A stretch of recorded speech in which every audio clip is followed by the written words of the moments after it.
Hello दोस्तों, welcome to my YouTube channel. I hope कि आप सब बहुत अच्छे होंगे। तो आज हम बात करेंगे क्लास 10 6.2 ट्राइंगल्स के क्वेश्चन नंबर 8 की। क्वेश्चन एक बार पढ़ते हैं। Using theorem 6.2 converse of BPT theorem के यूज़ कर प्रूव दैट, और ये प्रूव करना है that the line joining the mid point of any two sides of a triangle is parallel to the third side. तो हमें ये प्रूव करना है कि एक लाइन जॉइन कर रही है और वो दो साइड्स ऑफ अ ट्राइंगल की मिड पॉइंट है। लाइक ये ट्राइंगल है ए बी सी सपोज करो कि एक ट्राइंगल है। अब एक लाइन जा रही है इनके मिडल पे कि इनकी दो साइड्स को वो लाइन इक्वल रेशियो में डिवाइड कर रही है। वो लाइन हम मानते हैं ई और एफ है। Suppose E F is the line. अब ई एफ लाइन है और ए बी सी ट्राइंगल है, तो इसमें ये गिवन है कि ई एफ जो लाइन है वो ए बी और ए सी को इक्वल पार्ट्स में डिवाइड करिए। Mean E is the mid point of A B और F is the mid point of A C, ये हमें दिया गया है।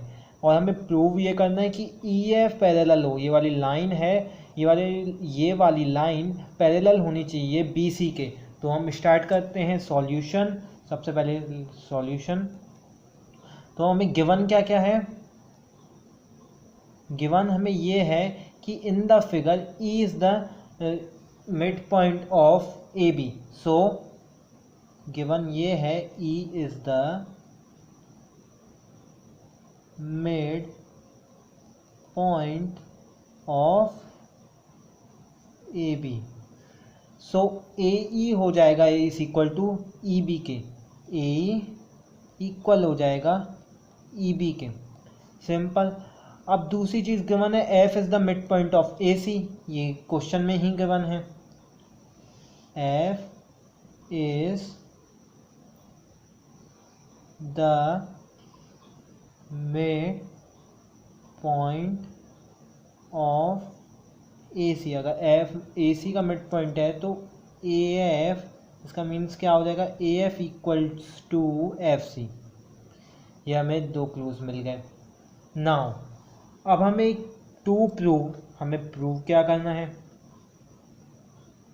तो टू प्रूव में आ जाएगा E F is parallel to B C. ये हमें प्रूव करना है कि हमें क्या प्रूव करना है। Prove that the line joining the mid point of two sides of a triangle is parallel to the third side से पैरेलल होनी चाहिए वो लाइन। हमें अब हम प्रूव करना शुरू करेंगे। प्रूफ, और ये वाली थ्योरम 9th में भी आई थी, लेकिन हमें इस बार 9 के मेथड से ये वाली थ्योरम यूज़ नहीं करनी है। हमें वाली थ्योरम यूज़ करनी है by the use of converse of BPT. इधर कन्वर्स ऑफ बीपीटी आंसर में या फिर सॉल्यूशन में यूज़ का होना है, और हमें वही उसके यूज़ से हमें ये क्वेश्चन सॉल्व करना है, हमें प्रूव करना है। तो प्रूव ये है कि अगर A is equal to E B, A is equal to E B, अगर ए ई और ई बी इक्वल हैं तो A E is equal to E B. So A E upon E B 1 हो जाएगा।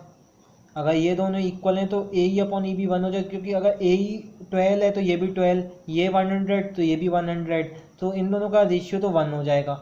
नाउ ये हो गया, हमारी फर्स्ट इक्वेशन बन गई। अब सेकंड इक्वेशन हमें ये पता चल रही है A F is equal to F C. ये भी हमें गिवन था, A F is equal to F C. देखेंगे A F is equal to F C. So similarly A F upon F C हो जाएगा 1। A F upon F C भी 1 हो जाएगा, क्योंकि ए एफ और एफ सी इक्वल हैं। ये जितना होगा ये भी उतना ही होगा। इन दोनों का डिवीजन करेंगे तो आंसर 1 ही आना है। तो 1 ए ई अपॉन ई बी भी 1 है, A F upon F C भी 1 है। तो फ्रॉम इक्वेशन 1 एंड 2 हमें ये जानने को मिला कि ए ई अपॉन ई बी और A F upon F C equal हैं, जो कि जिनकी वैल्यू है 1। सो फ्रॉम इक्वेशन इक्वेशन कौन सी 1 and 2, हम डायरेक्ट ऐसे ही आपको लिखना है अपने एग्जाम में, from equation 1 and 2 A upon E B हो जाएगा equal A F upon F C के। अगर ए अपॉन ई बी हो जाएगा A F upon F C के। Now A upon E B हो जाएगा A F upon F C के equal, A upon E B हो जाएगा A F upon F C के इक्वल। तो सिंपल अगर हम देखें तो यहाँ converse of B P T से ई एफ पैरेलल हो रहा है बी सी के। अगर किसी दो साइड्स के ट्राइंगल के रेशियो इक्वल हो जाएं तो उनकी एक ये डिवाइडिंग लाइन और एक ये थर्ड साइड इक्वल हो जाती है। ये हम डायरेक्ट ही लिख सकते हैं। So E F is parallel to B C by, और हम ब्रैकेट में ये लिखना जरूरी है कि हम क्यों ऐसे डायरेक्ट लिख रहे हैं, by converse of basic proportionality theorem और थेल्स थ्योरम।